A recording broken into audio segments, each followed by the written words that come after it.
Welcome to hAIghtened Senses with Brendan Grange and Christo. We'll no doubt create a snappier version of this as we go, but for now, let's just say that this is a podcast about how we're leveraging technology, and in particular AI technology, to optimize and expand the reach of our human senses. And we're interested in both the hardware and the software side of that interaction. So things like, how do you pilot a drone through a dense Swedish forest to photograph the earliest signs of a pest infestation? And how do you write the code that teaches AI how to scan thousands of those images to spot those signs? How do you build a camera strong enough to withstand the rigors of spaceflight while remaining light enough to get it up there in the first place? And how do you turn the images it takes into actionable data for city planners and farmers? How does smell work? And how do we build chemical noses that can taste wine like a sommelier or spot if milk is sour or a house has mildew? And of course, our eyes and ears and mouth and nose and skin might be our primary sensory organs, but everything happens in the brain. So we're going to investigate that too. Talking to experts on how the brain senses, but also experts on mindset. How we use that brain of ours to explore the world, to face the new threats and opportunities of AI, and to get ourselves out of our own way. You know, life's complex and challenging, and there can seemingly be so many things between where we are and where we want to be that get in the way. But the reality is that the biggest obstacle that we ever encounter is that of ourselves. And I think if we were able to focus perhaps more on the size of the obstacle rather than the volume of them, we would be drawn to working on that biggest one, which is ourselves. And once we work on ourselves and overcome that obstacle, every other obstacle is actually surmountable. If you're interested in these topics, please do join us for this journey. And if you work in the field, please reach out and come on as a guest, because we would love to hear what you're bringing to life. Now, this is really a show that's inspired by the energy of my co-creator, Christo, a former Air Force helicopter pilot and flight instructor turned multifaceted entrepreneur. I'm just speaking first because I have all the podcast equipment from How to Lend Money to Strangers, another podcast project I started a few years back. If you work in fintech or the lending world, go and listen to that one wherever you're listening to this. But yes, as I said, we're really here because of Christo, whose most recent work in the fields of AI and drones inspired me to take a closer look at what was happening there. And it's a lot. But let's start the story a little bit further back in time. Christo, you and I started high school together at a time of tremendous change for South Africa. Schools had only been desegregated a year or maybe two before that. And we were still a year or so away from the first free and fully democratic elections. Which I bring up for context because the South African Defence Force was a key player in the psyche of all South Africans during apartheid. And I only understand one side of that story. Growing up as a white South African boy at the time, I had this mild fear of military service. We still had conscription at the time. And amongst us lads, we would all hear stories from older brothers or cousins or parents about the number of push-ups you had to do and running up a hill while some drill master shouted at you to fetch a different leaf from a tree there on the other side of the field. That was a naive fear when very real reasons to fear the South African Defence Force existed. It was arguably a force for protecting the borders of the country, but equally it was a force of intimidation used against non-white populations. And so even though both of those factors had gone away by the time we were of age, I never heard anybody talking about plans to join the military. And so I'm quite interested from your side in how that came to be. And then on top of that, we grew up at the joining point of two of the world's great oceans. Why did you end up flying a helicopter in the northern tropics of the country and not sailing a boat or a submarine closer to home? I think how it all started was growing up in Cape Town. I lived in a town called Belhar, which is very close to the airport. So I was always in the presence of aeroplanes landing, taking off. It wasn't the safest neighborhood, but I felt loved there. It was good, a lot of good friends and family there. And being so close to the airport and seeing all these aeroplanes, I think that's where I developed my love for aviation. And I think it was at an air show. There's a military base in Cape Town, an Air Force base, hAIghtened. And I'll never forget the moment there was a display pilot in an Impala.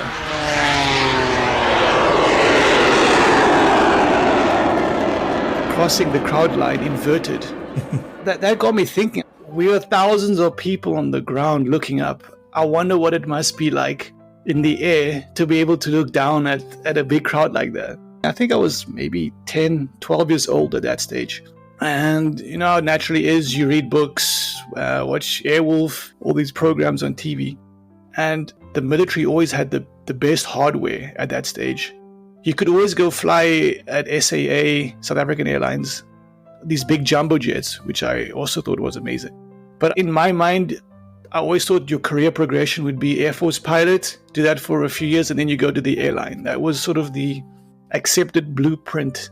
So it wasn't really to get into the military for the sake of conducting war and that sort of aspect. I just knew that to be able to fly the best hardware out there, that would be the route. And yeah, there would be a stage of push-ups and sit-ups that is part of it and being shouted at. But, you know, if your goal is big enough, these hurdles along the way, you can get over them quite easily. Yeah, and I want to talk about that career progression as well, because as you mentioned, there's a blueprint around the world, really. I guess born out of the fact that learning to fly is so expensive. So it's the simple act of getting the hours you need to move up the ranks until you're flying a passenger plane. Learn to fly for the military, serve some years, maybe because also you're having more fun on these jets than you would on a big old jumbo jet that trundles smoothly through the air. But once the excitement is getting a bit much, you've matured a bit, you've got the practice in, step across to earn some money in the private sector. Many doctors will go a similar route and lawyers will do a similar route in their own way. But you didn't do that. You went from the military to entrepreneurship. And that's also a dichotomy for some people, I imagine. If we don't have the budget to do this now, but if we were to go outside and run a survey of 1,000 people and ask them word associations, the military would all be about following the rules. And entrepreneurship would essentially be the opposite, all about breaking the rules. So how did you move from one to the other? What was the mindset change, or was there not so much a mindset change, but you'd always had that entrepreneurial spirit within you? No, I think this journey actually started when I was quite a bit younger. And TV games was my main motivator in life. And my parents really couldn't afford a lot of TV games. So what I did was rounded up some friends. We got a bucket and some dishwashing liquid, and we'd knock door to door, washing people's cars to earn money, put it in a jar. And if we had enough, we could then communally buy a computer game, you know. So that even started before I got heavily involved with aviation. And even in the Air Force, I tried to start a lot of small businesses, like a laundry. I started a tuk-tuk transportation service in Hoedspruit in the town. So whenever I saw a problem, I realized that you couldn't leave it to the government to fix. You'd have to fix it yourself. And when I applied to the Air Force, when I finished high school, I didn't get accepted. And I didn't have a plan B either. I mean, that was the only thing I was going to do was when I finished high school, go to the Air Force. So when I got my first rejection letter, I was like, now what? So I wanted to be close to aviation. Did study travel and tourism. Applied to the Air Force again the next year, got rejected, and went to UCT. And every year I just kept on getting rejections. And it just happened by the time I graduated with a commerce degree, I got accepted into the Air Force. So it wasn't a very linear pattern. I got bounced around a lot. And that made me realize also not to depend too much on aviation. Like, there are other aspects of oneself that you can develop, and I did. So that entrepreneurial side was like my shadow throughout my aviation career in the Air Force.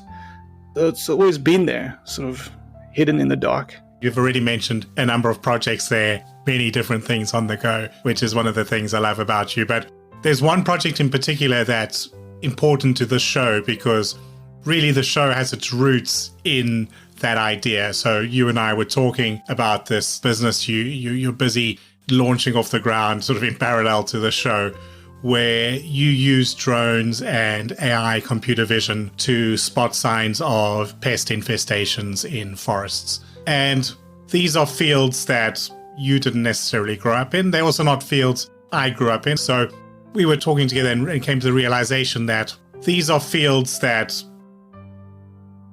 essentially a theme around which to build a show. So yeah, the heightened senses being around the way technology, and in particular, I guess, at least for the start of the show, AI technology can help expand and enhance our human senses. So whether it's computer vision in your case, or as we'll get to later in the show, things like audio processing or even chemical noses and stuff like that. So finding out how this business of yours is growing, I'm sure is going to be a common theme. So let's set the scene a bit right up front. There's a lot that's still being finalized within the business, a lot of stuff that can't be shared, but what are you trying to do, and maybe some of the why are you trying to do it? Within Sweden specifically, 70% of the country is made up of forest. And around springtime, which is now, and summer, there's a little beetle called the spruce bark beetle, which infests the trees in this region. And if you're a commercial farmer or just a regular landowner, the spread is so quick that it can devastate your entire forest in a matter of weeks. I had no idea that this issue even existed, maybe like a year ago. And once I found out about it, I started doing some research, looking at ways that it's currently being solved. After a few months, a couple ideas popped into my head, found a partner, Joachim, a drone pilot, that initially told me about this issue. And now we've got an approach which involves using drones to scan a vast area quite quickly. We put different cameras on it. These cameras are looking for specific types of information. And then what we've done is we've developed AI models. We feed this information into the models, and these models are able to predict which trees are infected. If we are able to save the trees within 6 weeks of infestation, the forest owner can still get maximum value for their wood. But after 6 weeks, the value of the tree declines quite appreciably. So our goal is to find the infestation within 6 weeks and thus save the rest of the forest from this infection. And given that it's a population of beetles, they expand exponentially. So it's an exponential saving.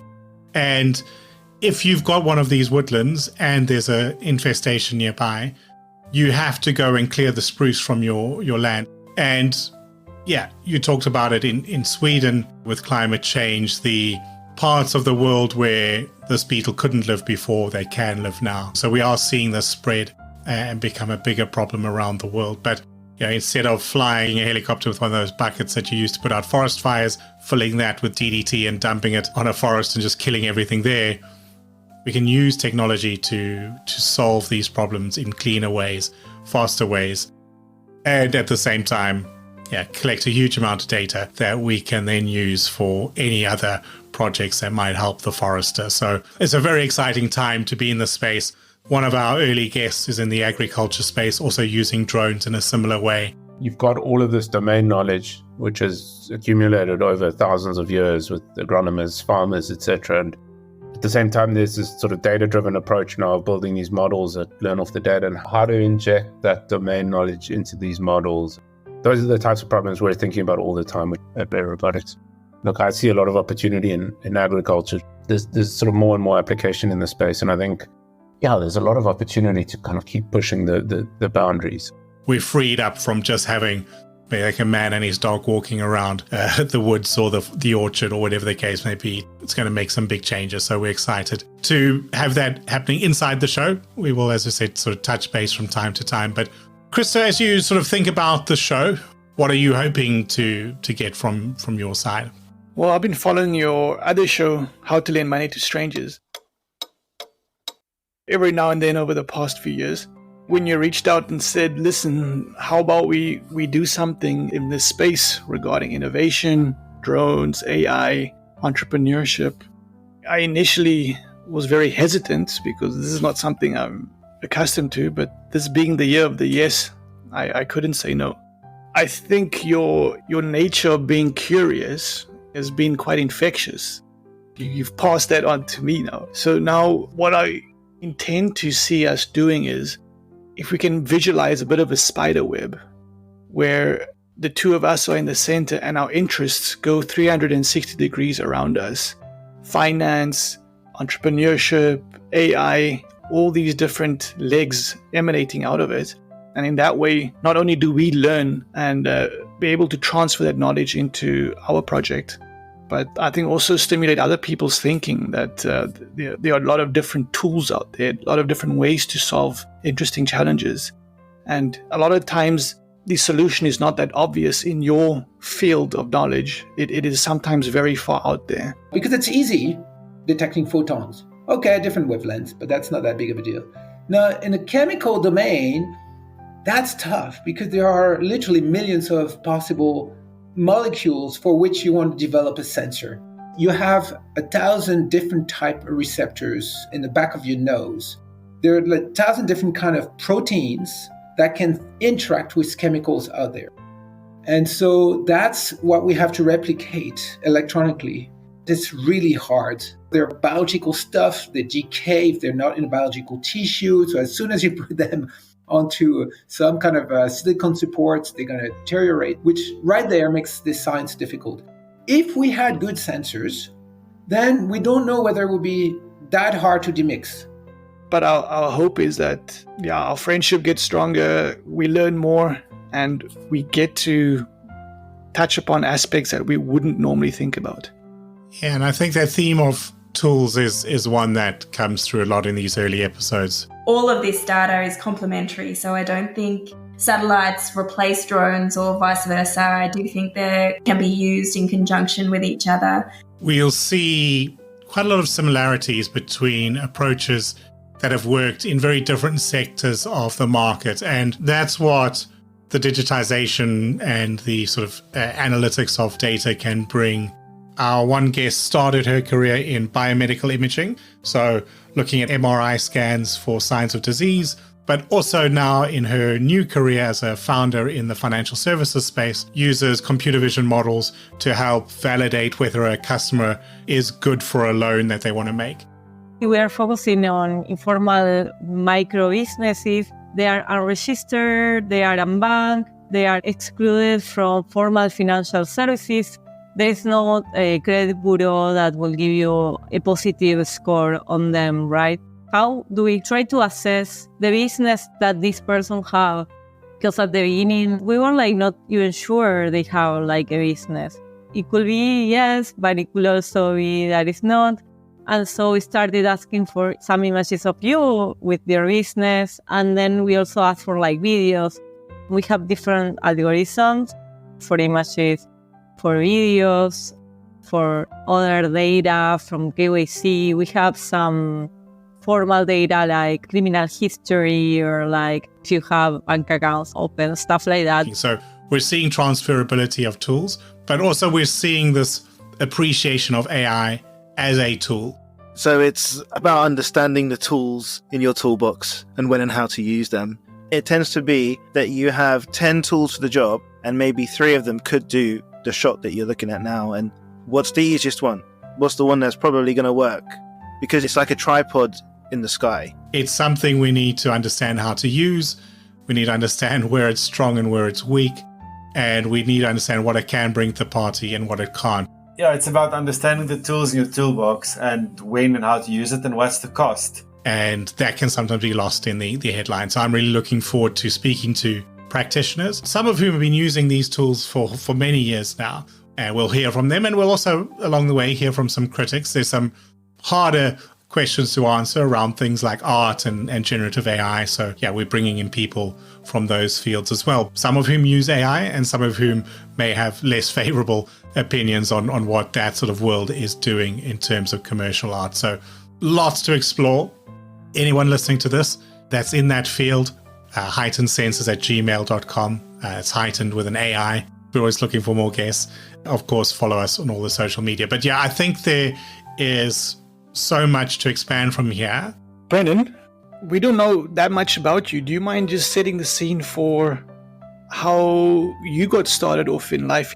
Yeah, so I guess as we left high school there, I went very much through a straight organized path, which I thought was what everybody had to do. So yeah, we came from sort of not quite pre-internet days, but we didn't live in the same sort of world where perhaps you could see all the types of opportunities that existed. But yeah, I didn't try that hard to find them either. So I have an older brother who's very thorough in his thinking, very organized, and he had done a lot of research. He had looked in those days, it was newspaper classified ads and such, and come to the determination that the best job you could have is a chartered accountant. I was always very good at school subjects, so that seemed reasonable, and I did the same degree. And 2 years into that 4-year degree, realized that actually there's no way I'm going to be able to keep doing accounting. So I switched focus into more of an investment banking side of things, but graduated in the dot-com bubble burst. So finished university, I moved up to Johannesburg, which is more of the banking hub of the country. Fell into the retail side of banking and never really left. And primarily in the storytelling aspect. So I started off writing some code in SQL and things, but it was always more about extracting some data I needed to tell a story. And as I got more experienced, I moved further away from what was cutting edge analytics of the day and more, how do we actually do something with this analytical power that we have? How do we take the insights this team can produce, make sure that the people on the other side understand them well enough to do something with that. But I'd always wanted to travel, got an opportunity first to move jobs to a role that had continental coverage, but then worked with a boss who got a overseas assignment. And yeah, sometimes things fall into place. My boss at the time was approached by one of his previous employers, asked if he would move to Scandinavia to run an office there. He said, sure. And then he asked me if I'd come over. So I got a chance to move to Copenhagen. Didn't know the language, but yeah, it's not really a burden. Over that side of the world, got to experience a very different lifestyle.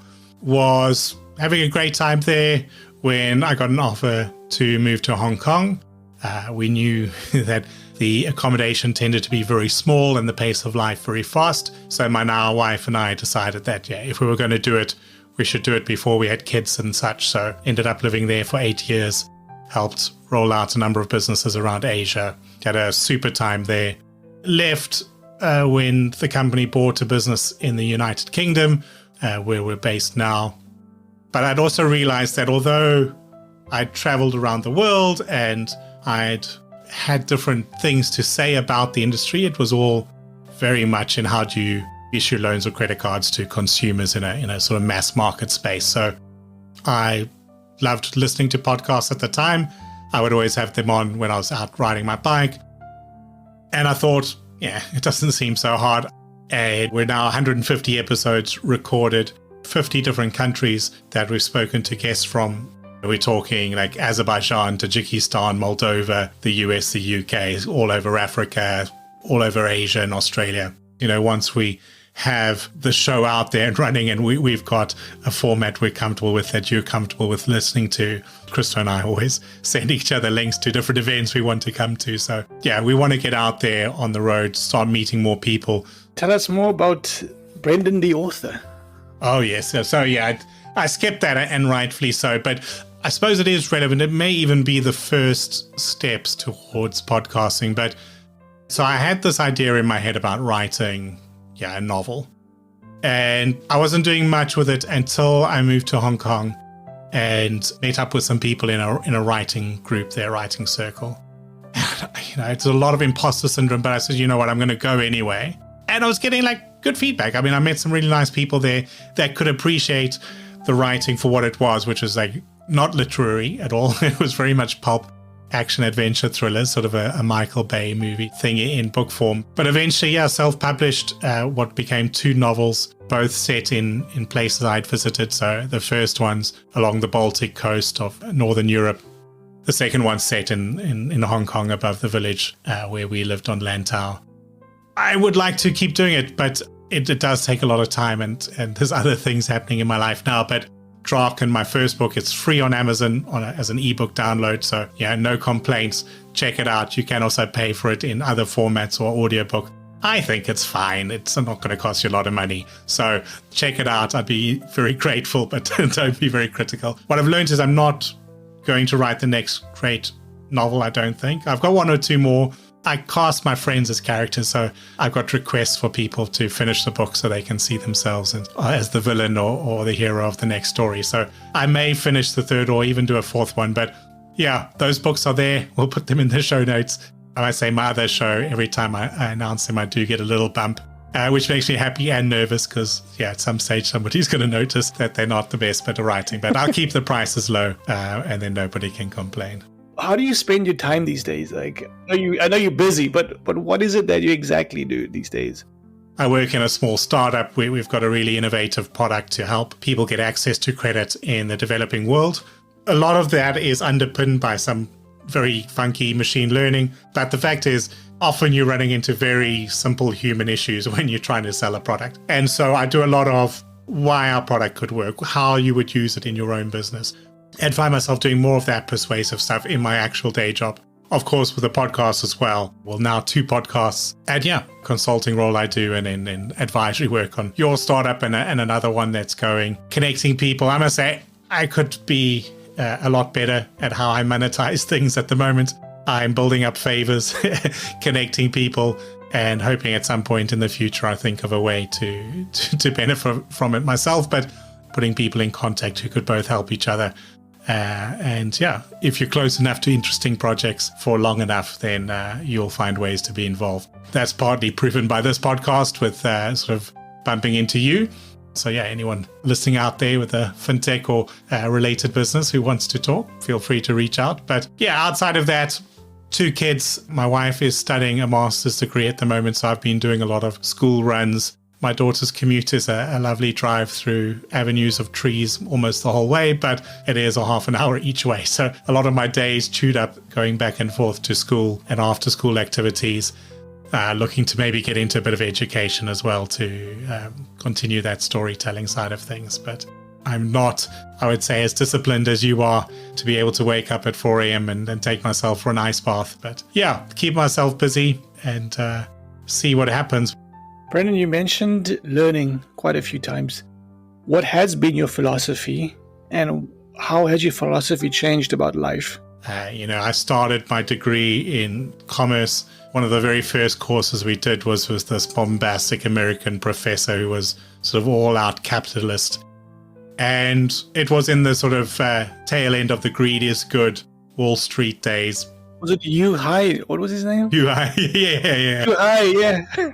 I remember. Yeah, a genuine sort of famous character from around Cape Town. My friend once delivered pizza to him and said he got the biggest shock of his life when the door opened at the delivery and he saw Professor hAIghtened. But yeah, like from that mindset to going out to the world and seeing, well, yes, people that get to the top have worked hard, but people work very hard and get nothing, and people get to the top by being born in the right place to the right family. But I also realized that so much of what we produce, in the analytic world, so much of what we produce isn't used. So most people are familiar with maybe like the US terminology, the FICO score, similar credit scores all around the world. And you might run on there from a scale of, let's say, 300 to 800. 500 points on the scale, each of them is a very specific measure of risk. And 9 out of 10 cases, the client says, okay, where should my cutoff be? I just want 1 point on here to say yes or no. I'm giving you 500 unique places. Why do you only want one decision to be made? But if you're still just looking for that midpoint, like where do I say yes, where do I say no? It doesn't really matter how accurate that model is. Sure, like in the extremes, they're different, but there's far bigger opportunities to turn that into a better product. What do I do to the people that are more risky, the people that are less risky? How do I build better products for them? How do I build better strategies in-house? So I'm not just saying yes or no. I'm building products that fit. I'm giving pricing that's fair. There were lots of things I started to realize happening behind the hard statistics. And that's kind of as I moved more and more away from building models and more into talking to the decision makers. That's also when I look at AI to some extent to say, like accuracy is not always the problem we need to solve. In fact, in my world of credit risk, particularly in developed markets, I'd argue 9 out of 10 times a more accurate model isn't going to help you do anything exciting. The regulator might ask for it. You may get a little bit more money. And obviously these big banks, 1% better is millions and millions of dollars. But you don't change the world with a more accurate prediction. You change it by saying, what do I do with how to make a better product? The right answer seldom wins. The best approach seldom wins. The never-ending sort of iPhone, Android debate, right? Objectively, Android phones have got more features. They should be the favored phone. But we live in a world where people don't make these sensible choices. Brendan, one of the people that I enjoy following, Jesse Itzler, he mentions 2 types of CVs.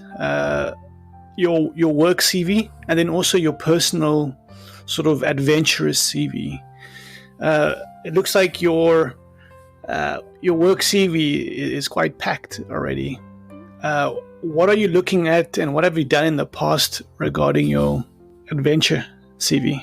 I can't remember why it was Ireland. My mother's ancestry is Irish some way back, I guess. But I identified Ireland as this place we could go and cycle around. I've never done any kind of bike touring or anything like that, but I found a bus route. This was pre-Google Maps. So I found a trans-country bus route, and it sort of seemed like these are roughly even stops. I pre-booked bed and breakfast and hostels the whole way around Ireland except for one day. And we went and had a great time with my wife and I and two friends. We cycled around the country. We found our way most of the time. We had a great little mini adventure in the safest possible way, a little very small, safe country. But got me hooked on that, and then did Johannesburg to Durban. In theory, downhill the whole way from the escarpment down, but it turns out that's not true at all. And then just before we left, cycled Johannesburg to eastern Swaziland. Over a border post I didn't know existed, down the other side on the craziest hill I've been down, brakes overheating, just a complete good time. Managed to get some colleagues from work to join in. In Hong Kong, American friend of ours said, hey, let's go to a bike tour in China. Okay, let's do that. Rode out there from Shanghai to Suzhou. We did have maps at that time, but of course we got to China and Google is blocked. So our Google Maps wasn't working. And then it just growing so fast, the maps we did have were almost irrelevant because whole cities had been built between when the map was printed and when we got there. But we had a little paper sign with the Chinese name of the destination we were going to. We went over Golden Week, which we hadn't thought about, like the busiest time in China. Hadn't pre-booked the fast train back, but it all added to the excitement. And realized that actually you can do a lot of these things without worrying about organizing groups, and you can recover from most minor things. Perhaps we got lucky. But yeah, we spoke about my books earlier. Whether that has actually paid dividends, I doubt. But it was done with that in mind. I always believe when it comes to job interviews and when it comes to even the sort of consulting work I do, that sort of human interest story can make a difference. The number of times someone's asked me about a project in Russia or Ghana or some exotic country, not because they necessarily want to learn and copy what was done there, but just it's interesting to talk about and it makes you memorable in a job interview. I think there's a lot to be said for that, and I think that first step, there's a bit very cliche about it starting with journey starts with that first step. But I've been going on too long now, so I'm just going to say that we definitely need to have a heightened senses adventure, whether that's going to take photographs of volcanoes in Iceland with our new friend Jeroen. When I tried this the first time, it was absolutely brutal weather up in the mountains. It was in true Icelandic style. We went every 5 minutes from hail to snow to horrible wind. Then we had blue skies and it started raining. It was about -5 degrees. I sat there for 4 hours ready to give up. I was one of the last people on the mountain. I started walking back, and as I started walking back, the clouds opened up. And boom, there was the aurora. So I just scrambled, sat somewhere, and then framed up my shot and waited for the aurora to move in the direction of the eruption. And then I managed to get the shot. Something that I tell people a lot, and most people don't believe me, but I actually switched off my camera after I took the shot because I felt this was so unique to see that I really needed to see it with my own eyes, like be there in the moment. Or to take photographs of spruce bark beetle infestations in Sweden with you and the team. I don't know, but we have to make something happen.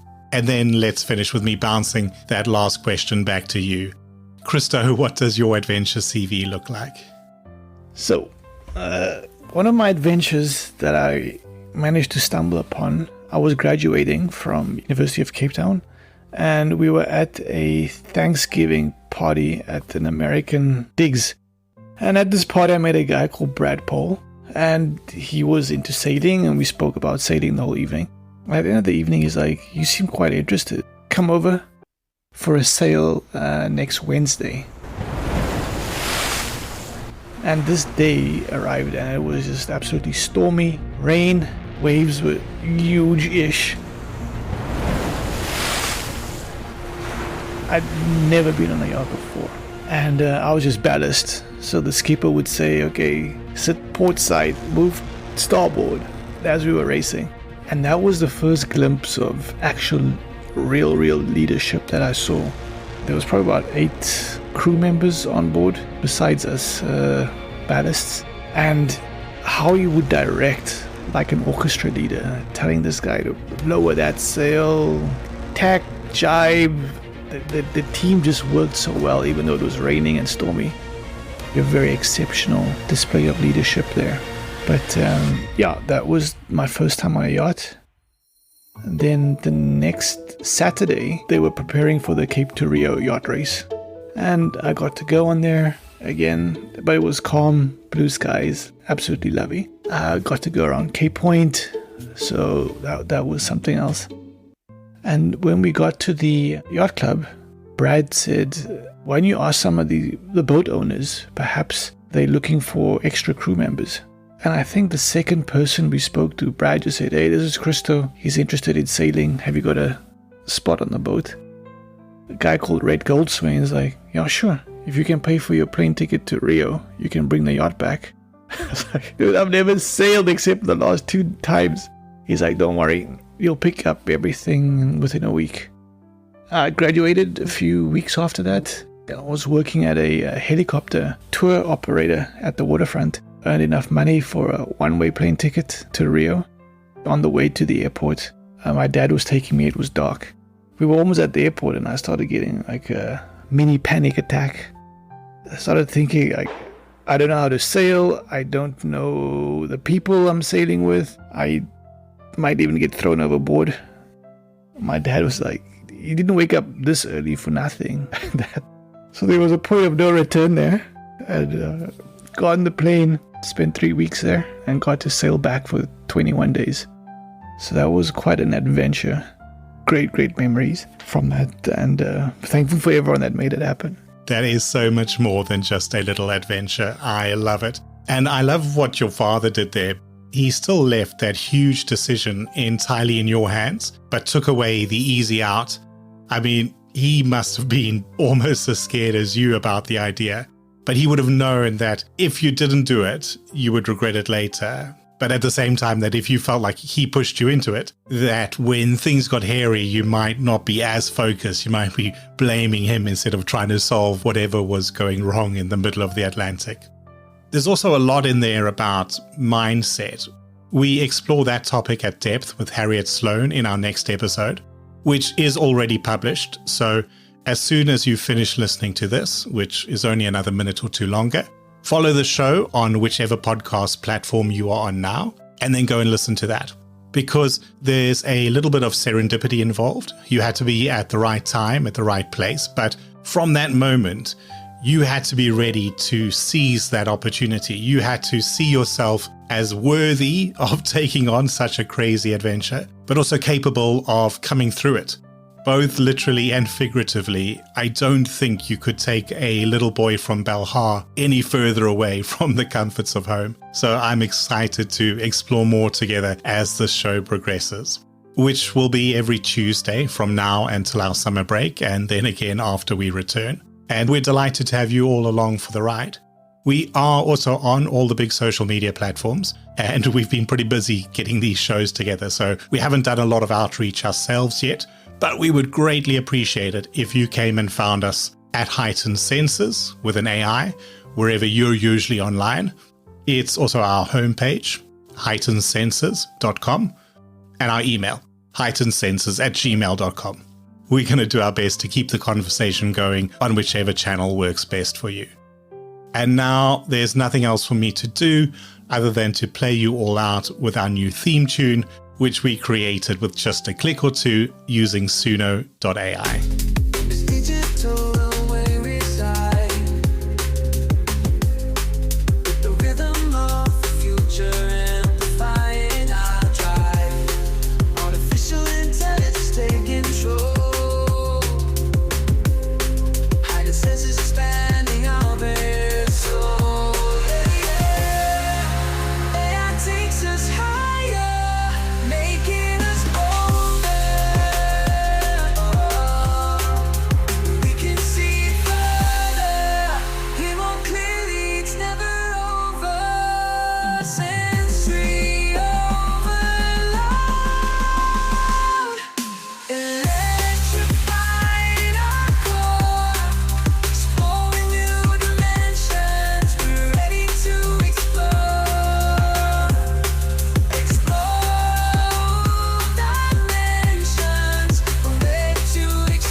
In this digital realm where we reside, with the rhythm of the future amplifying our drive, artificial intelligence take control,